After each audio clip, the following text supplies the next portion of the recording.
Hello, family members. Amne so bi bala se koina moi hope kre se. Aji do moi Mountain de China. Moi jade sister pomai ta usore pongjina se. Itia moi jun gana bi kuribo aro kotha khan bi kobo itu time de family members. Amne so bra moi ge morom thaga manuhan moi jun itia ki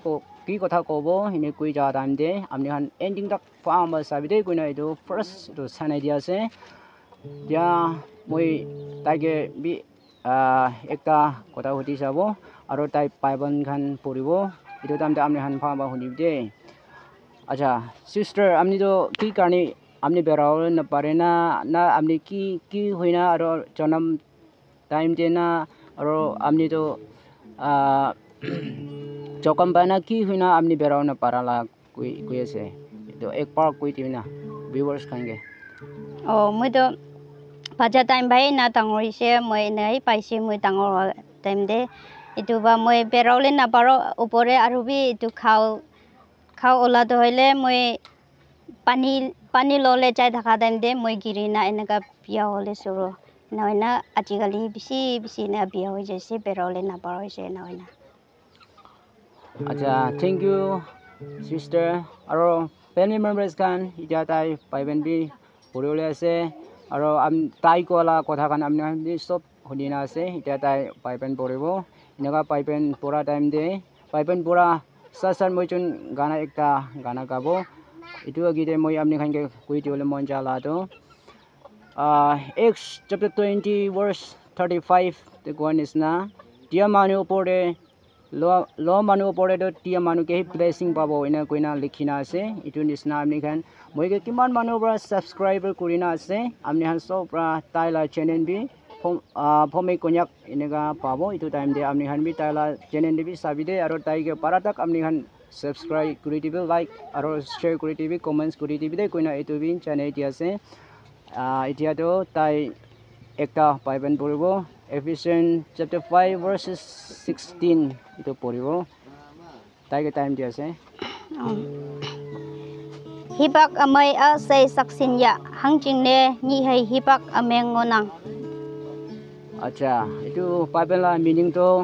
phal din somai kinina rakhibi biala tin aha gite itu la paiben chapter verse ste kuda itu chane dia se jam mo jang gana ekta kuri sabo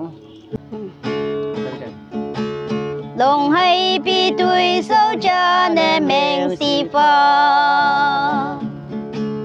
Long hai bi ya ling o ka se pu Apui ka ta a cha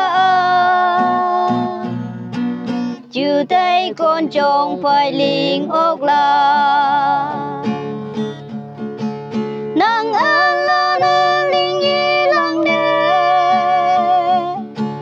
Tên yi ya ha yin sak ya Tên yi ya sa gan cơ ma Nga nhi a ta wa kha tai la Ka chi me kem bu ki nang ta kem ngo Ka kem wang tang me kem bu ki kem ya Lam ming sai ting nhui a meng me Te nhi te man kem me ngo na Nang a la na ling yi lang ne Tên nhi ya yin sak ya Tên nhi ya sa gan cơ ma Nga nhi a ta wa kha tai la U Christian lan hang mơ mong hầm nàng ki Chu tay yên nong phu yên mô ki Nang ya ha lo lang nhui âm pu Ya ha lo lang nhui trình tim ya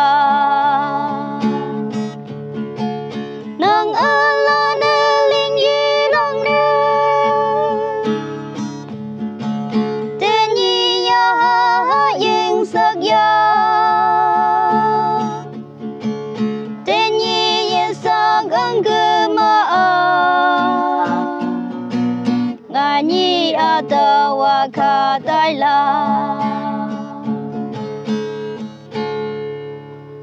Thank you for watching.